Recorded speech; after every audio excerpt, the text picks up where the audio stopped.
What's poppin', everybody? This is Sabrewolf94. The 2019 World Championships have finally concluded, and it was a great event overall. Very excellent World Championship until they fucked it up towards the end, but we'll get to that later.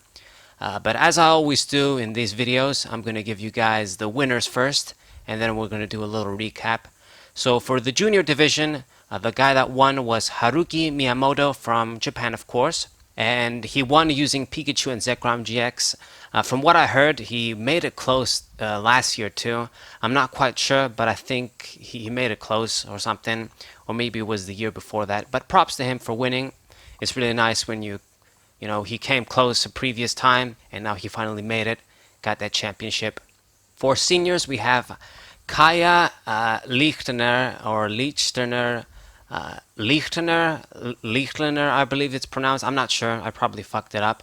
But this is a girl that actually won the North American Championship last year. She was in juniors, so now she's playing in seniors. Grown up since then. She was using Reshiram and Charizard GX, so very good. She's a very good player. And you know, they were talking in the interview too, like the Masters need to be scared eventually when she comes around. But yeah, she seems to be a very good player. If she got the national championship last year and got Worlds this year, very good player. And for the Masters division, we have Henry Brand, world champion for the first time from Australia, and he won using Mew and Mewtwo GX. Definitely a good player representing Australia. From what I understand, he has a lot of tops and a lot of other great finishes and tournament wins. I've also heard Puka say he helped, or I think it was Puka, but he helped with the development of the Zoroark GX Dugong Nakanador deck that was pretty popular during the last championship, before the rotation, the North American Championship. But I do have a lot of gripes with that last match. We're going to talk about that later. So just for an overall recap of the days though, before the finals. Day one really started with a bang, as we had Diego Casiraga, a previous world champion, going up against Drew Kennett, and it was really cool because we got to see Mew and Mewtwo GX just right from the beginning. This sort of Mew and Mewtwo GX card, I knew it was going to be broken as soon as I saw it, because that perfection ability, you know, being able to copy attacks from the discard pile and on the bench from other GX Pokemon. You know, that sort of effect that other new cards had, it has always been good, so I knew for sure that this deck was going to be something really, really insane. All the combos you can do with an ability like that. And it just went around the direction I thought it would be. You know, you use Mew and Mewtwo GX and you slap in a bunch of different GX Pokemon and you use the right attack for the right situation. You know, that guy lost, Drew Kennett. But, you know, the deck was represented and it was very strong. Henry Brand, like I've said, you know, he became the champion with that deck. So, a good variety of decks in general, though. Even from day one. We even had like Behem and Keldeo GX making an appearance on the stream. It really made me happy. Behem, I knew that that card had potential too when I saw it. It's just some obvious things when you play the game for so long. Some cards are just obvious they're going to be good. You know, sometimes they end up not working, but a lot of the times, you know, if they really obviously look as good cards, they probably will be. You know, that guy, I forgot his name, but he was using Behem and putting that guy back in the deck, promoting the Ninetales that blocks GX Pokemon. And I'm surprised I didn't think of this tactic myself. I just wasn't sure, you know, exactly if that combo would work or if you would have another partner. Then we have the Keldeo GX deck. That guy using it as a sort of a stall deck, healing the Keldeo GX with Vaporeon GXs. Man, that was Vaporeon GX too. Who would have thought you would have seen that card? Apparently they were saying that Malamar decks were the most popular for day one, but it was actually Zekrom. I'm going to show you guys a chart pretty soon too. Another cool thing for day one that I liked, there was a sort of delay before the matches, and Cora and Puka, you know, got to talk about Jason Kaczynski, and that was really sweet. I don't know just how it happened, but he got mentioned, and then they started talking about him. Indeed, he's not playing, as Puka said. He kind of retired a couple of years ago. He plays for fun, makes articles now, and I think that's about it. I don't know what else he's doing, but you know, like Puka said, when you win all the tournaments, he did, and you kind of get into that age too. Like he's in his, I'm pretty sure he must be like 35 or 36 or something by now. You kind of just kind of retired. I really wished, I would have just seen him as a surprise playing, or hopefully he does start playing again. But that was pretty cool. And Tex being very significant throughout even day one. You had the Hoopa from Unified Minds, hitting those Pokemon with abilities, very very strong. And even the Tapu Fini that I mentioned, that's just such an obvious Blazefulon GX killer. If they have an Ultra Beast in play, you can do 100 for 1. With the weakness, 200, water Pokemon working with any energy. Get those one-hit knockouts. And I think it was Eric Brooks that said he used it in an interview. I think that was his name. Now, day 2, they kind of fucked up the streams, or at least that's my impression, because where I live, I couldn't watch the streams as they were playing. I did make it the day 1. I watched a lot of it, and when I woke up the next day, it was still going. So I just rewinded it and watched pretty much everything. Day 2, I couldn't do it though. It seems it finished, and they didn't have them up. They only had the main stage streams going up. So I'm not sure. I couldn't watch everything. Normally you got the TCG streams, the VGC streams, and then they have a one where it sort of shows up a little bit of everything and Pokken too. But I couldn't watch pretty much almost anything. I didn't manage to watch anything from day 2. Even the top 4 and top 8 matches. What I did watch though was the first game with Robin Schultz, another world champion, last year's champion actually. He was using Mewtwo and Mew GX against Jimmy Pendarvis, another very respected player that's done very well this year. He was using Troll 101 though, Oranguru that stacks cards on your deck, but I can't take anything away from him. He did play very well. He won game 1, of course, and I thought for sure Robin was going to lose, but that Deoxys and Espeon GX, man, he won in game 2 super fast with that spreading attack, got those KOs on the Pidgeys. I don't even know why Jimmy was using the Pidgeys with 50 HP. The 60 HP one just seems better, but anyway, might be for the draw attack. But Robin got a super easy, super fast game 2, and then it went to game 3, and Robin managed to win that one, and it was great. I'm just glad that fucking deck lost, but that deck did make it in the top 8 too. I'm going to talk about that later. But yeah, the stream got fucked up. I couldn't see any of the top 8 or top 4 matches, and that's just pretty much it. So I have a few charts to show you guys, give you an idea for the championship. So for day 1, this is from PokeStats. Like I've said, PokeStats, I've said this other times before, they're great at coverage for important Pokemon TCG tournaments, just Pokemon TCG coverage for tournaments in general. And as you guys can see here, Pikachu and Zekrom GX was indeed the most popular, 107 decks. Then you got Blazeflon GX, that was pretty popular too in day 1. The Malamar variants, just combined, I think they were the most popular. Yeah, so Malamar and Garchomp, Giratina, 64, and you got Malamar, Giratina, 59, and then Malamar with Alternate Cosmic GX, 27. So I guess combined, they should be the most popular ones, beating even Pikachu and Zekrom, or maybe they come second. But they were definitely very, very popular. Very consistent deck, can get those knockouts on the Tag Team GXs, or you use Giratina, use the Shadow Attack, spread damage around, just reliable ass decks. Gardevoir, that was pretty popular too in a way, 17 decks. Mewtwo, people were saying that they weren't expecting so much Mewtwo and Mew GX, but to be honest, I thought it was a no-brainer. The deck was gonna be popular and be good, and it won too, so I guess not really a surprise for me. Weavile GX, Nakanado, basically Dark Box. That deck saw a lot of hype and it didn't do a lot of shit. And I'm not really surprised because, it is pretty clunky. It is inconsistent. You need a lot of stuff. It is kind of slow. Then there was the Behem decks too. There were 2 of them. Arcanine 2, pretty interesting. Gengar and Mimikyu GX Omastar, that's pretty interesting. Never thought I'd see that, but I guess some people did try and use Gengar and use Omastar since there's no Vileplume.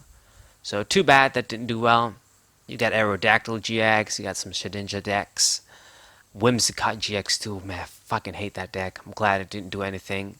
I don't think they even showed it in the stream, but I guess I wouldn't know. I didn't see day 2. But yeah, now day 2, things were much different.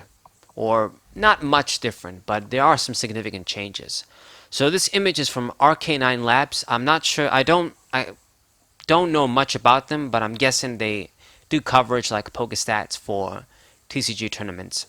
But yeah, I just saw this image on Twitter and copy pasted it pretty much. So Pikachu and Zekrom GX definitely the most popular today. Malamar, not still second most popular, but not too much. Not like it was the previous day. Mewtwo and Mew GX now being really popular, and you got Reshiram and Charizard GX, also very popular. I think this deck was more popular on day 2, but mostly the same. Some decks, like 2 of the decks, like 2 Gengar made it here on day 2. That's pretty interesting. 1 Whimsicott, Beheeyem, both of the Beheeyem decks made it. Pretty crazy, man. The guy that I saw on stream using the Beheeyem deck just went pretty much undefeated the whole day. I think he got like 1 loss maybe, or I think he just had a clean slate of wins. But anyways, now I'm going to show you guys the top 8. So this is the top 8, the top 8 image from Pokestats too. And you got 2 Japanese players representing Japan, Shintaro Ito, which made it to the finals too. Ryota Ishiyama, Mewtwo GX. So pretty much you had 2 Mew and Mewtwo GX decks, 3 Reshiram and Charizard GX deck. Really, really strong. 1 Pikachu and Zekrom. And then you had Isaiah Williams using Oranguru Pidgeotto control, this sort of troll deck. Even made it in top 8. And 1 Blazefulon GX2, the one that Shintaro Ito was using. So like I've said, I didn't see any of the matches, top 8 and top 4, so I can't really comment too much about them. But, Mew and Mewtwo GX, I'm not that surprised to see this. Reshiram and Charizard GX, it's also pretty, standard that it would make it. It would do well. Definitely much better than last time. The thing is to take away from this tournament is that the decks that really did well were the deck archetypes that had the most support, like Psychic, Fire, and Lightning. Basically have the most consistency options right now. So they were the most reliable, and they did the best, really. The decks that could take advantage of the most consistency cards and have reliable deck lists. Okay, so now it's time to talk about the fucking Masters Final.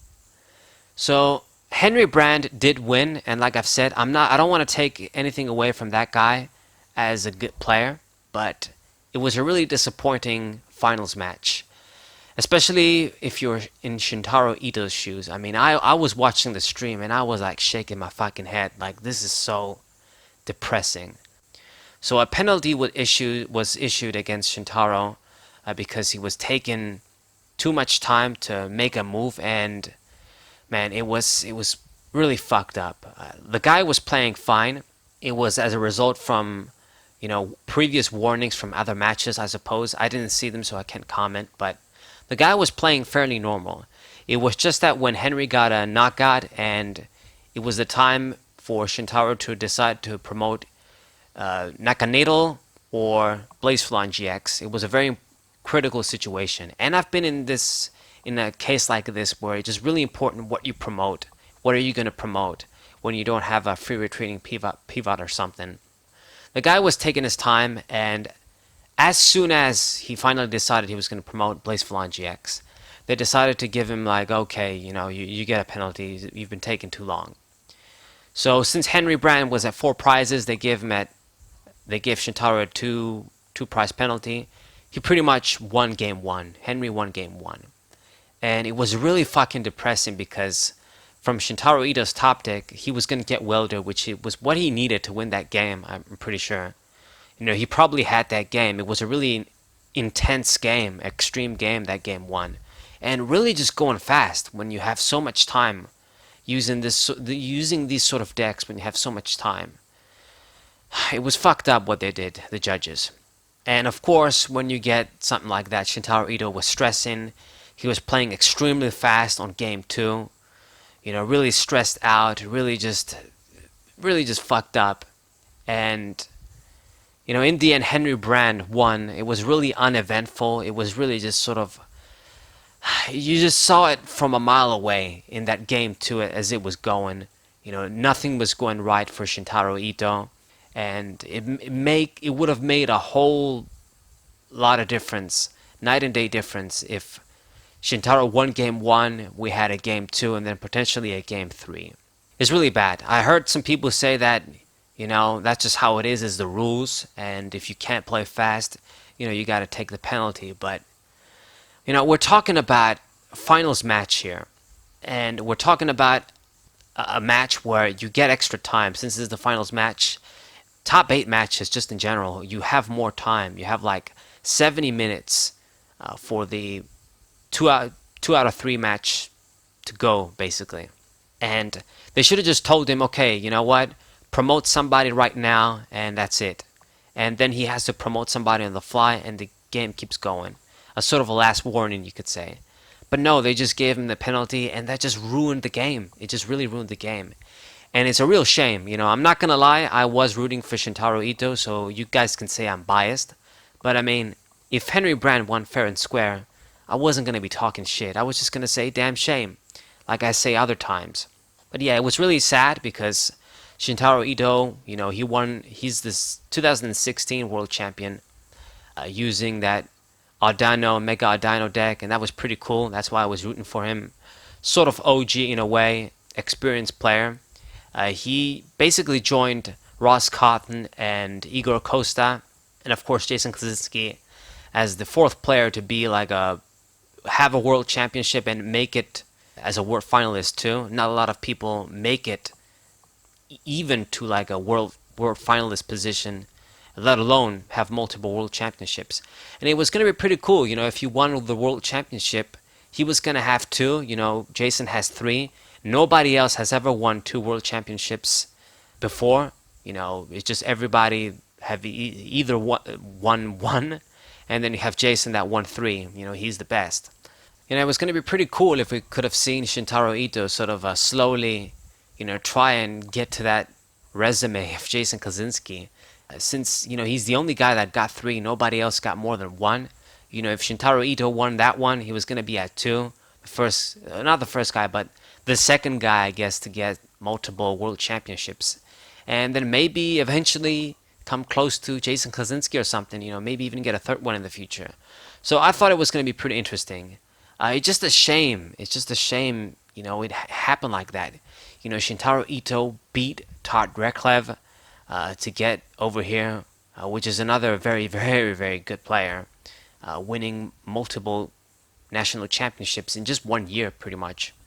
And what was the other guy he beat? He beat Isaiah Williams too, I think. He beat a lot of top players to get here, and at least to go out with a bang. Like, that match was pretty damn depressing.